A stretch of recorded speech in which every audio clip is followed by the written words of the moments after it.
Desligue o ruído e conecte-se aos factos. Temos 10 estadias num dos hotéis de luxo Alma Lusa na Comporta. 2 adultos, 2 noites. Assine hoje o Observador com até 58% de desconto e habilite-se a ganhar. Tudo em observador.pt.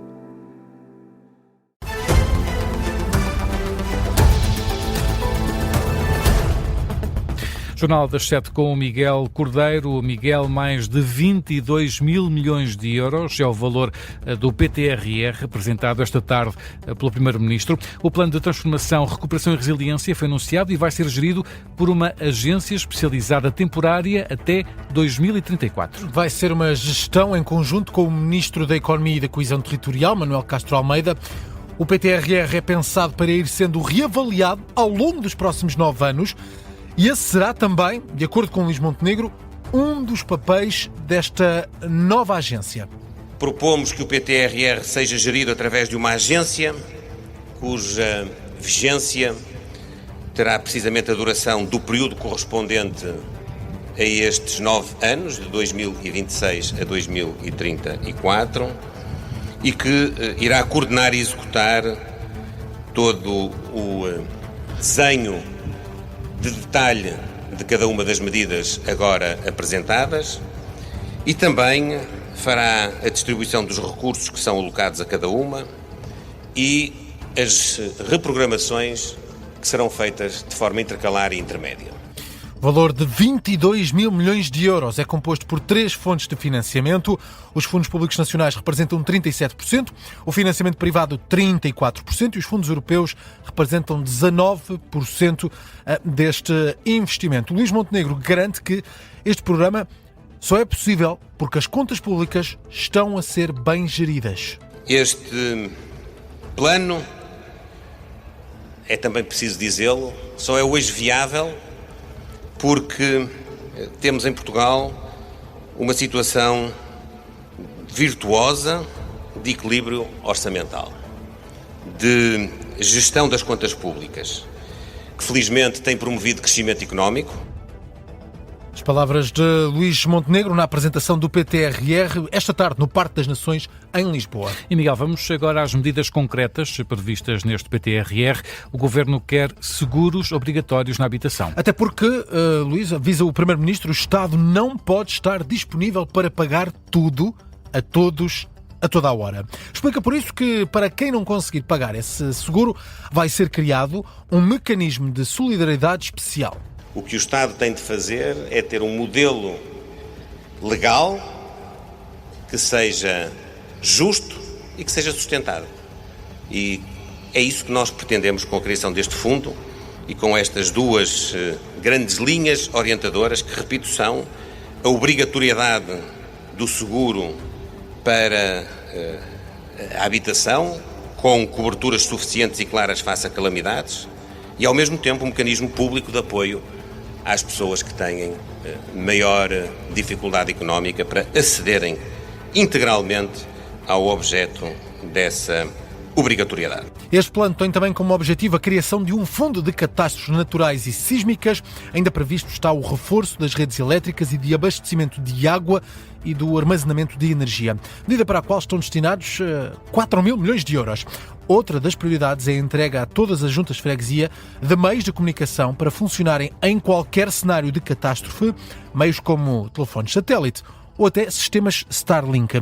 O Governo garante que incorporou no programa cerca de metade das propostas dos partidos da oposição, com destaque para o Partido Socialista, que, de acordo com Montenegro, viu cerca de 60% das medidas a serem aceitas. Ora, e na Assembleia da República já se ouviram reações políticas a este plano apresentado pelo Governo, Miguel. PS e Chega deixaram críticas ao PTRR. As declarações surgiram na última hora na Assembleia da República. É por lá que está o repórter Miguel Viterbo Dias, agora em direto. Miguel, o que disseram os dois maiores partidos da oposição? Manifestaram desilusão com a apresentação deste plano de recuperação e resiliência versão portuguesa. André Ventura, líder do segundo maior partido na Assembleia da República, diz que este PTRR, a apresentação desta tarde, não traz qualquer tipo de novidade desde o mês de fevereiro. Apresentar 4 meses depois um plano que era para calendarizar o plano de fevereiro. que continua sem nenhuma calendarização, sem nenhuma meta e sem nenhuma vinculatividade, ninguém pode levar a sério, francamente. E, portanto, se era para isto, não valia a pena manter-nos todos à espera que este plano fosse apresentado, porque ele significa mais dívidas para as empresas, mais dívidas para as pessoas e recupera a lógica do Ministro da Coesão, que é: perderam a casa, perderam as coisas, façam o seguro. E os seguros vão de vir em vosso auxílio, ou não. André Ventura, a manifestar esta crítica ao PTRR, diz que não define sequer as prioridades. Já o Partido Socialista diz que este é mais um programa para falhar. É um novo plano, é uma nova operação de marketing que, no essencial, empacotou de forma diferente muitas das coisas que já eram conhecidas. Quando o problema central deste governo continua a ser executar. Este governo é incapaz de executar os planos que apresenta. Nós todos nos lembramos, tivemos um plano de emergência e de transformação na saúde. Em 60 dias, os resultados estão à vista. Na educação, o Sr. Ministro da Educação apresentou um plano para reduzir o número de alunos sem aulas. O número de alunos sem aulas aumentou. E por isso aquilo que nós dizemos ao Governo é que não basta apresentar os planos, é preciso executar. A crítica de Eurico Brilhante Dias, líder parlamentar do Partido Socialista. Também a Iniciativa Liberal diz que o Governo está desligado da realidade e que esta agenda, que é dita como sendo transformadora, são na verdade questões óbvias que o Estado deve garantir à partida. Também, entre outros partidos que já reagiram na última hora, o PCP acusa o Executivo de fraude política, porque as medidas já tinham sido na generalidade apresentadas. Já o Bloco de Esquerda diz que a receita é a mesma: tratar os problemas com propaganda e incompetência. Também o LIVRE estará a reagir em breve a este PTRR na Assembleia da República, com críticas generalizadas de todos os partidos da oposição. Miguel Viterbo Dias, e as reações partidárias na Assembleia da República ao PTRR. Noutros temas, Miguel, a violência contra os profissionais de saúde disparou mais de 30% no ano passado. A Ordem dos Médicos alerta para um valor que, no entanto, fica longe do número real. Os dados são da Direção Executiva do SNS e da Direção-Geral de Saúde. 3.000 casos de violência contra profissionais de saúde. Casos que levaram mais de 2.000 dias de ausência ao trabalho. A violência psicológica está no topo dos casos, 60% das situações, são mais de 2.000 episódios. A violência física representa 700 casos. Na última hora, a Rádio Observador conversou com o bastonário da Ordem dos Médicos, que deixam alerta, diz que os números que são revelados todos os anos mantêm-se até longe da realidade. Estes números, em primeiro lugar, não surpreendem, porque era a percepção que a Ordem dos Médicos tinha em relação a este fenómeno, mas estes números, até lhe vou dizer, significam muito pouco. E significam muito pouco porque existe naturalmente uma subnotificação. Muitos dos profissionais que são alvos de violência, muitas vezes não notificam porque a notificação não é obrigatória. Portanto, Carlos Cortes, o bastonário da Ordem dos Médicos, em declarações à Rádio Observador. E ainda tempo para ouvir António Costa, Presidente do Conselho Europeu, diz que é preciso ter nervos de aço para lidar com os Estados Unidos. Disse isto num discurso, respondeu a questões dos alunos esta tarde na Universidade Católica Portuguesa do Porto, discursou nesse momento e disse que, apesar de amigos, aliados e parceiros, a Europa tem de levar a sério as posições norte-americanas. A outra parte do contributo é termos nervos de aço. Uma das vantagens do processo de decisão europeia é que nem a Presidente von der Leyen nem eu assinamos ordens executivas e, portanto, isso permite, obviamente, que possamos prosseguir esta relação com a tranquilidade que é necessário ter para preservar o essencial desta relação transatlântica. Obviamente, quando não podemos ignorar aquilo que são as posições oficiais dos Estados Unidos. Presidente do Conselho Europeu, esta tarde no Porto, numa ação com alunos, em que disse também que é necessário mais investimento em defesa na Europa.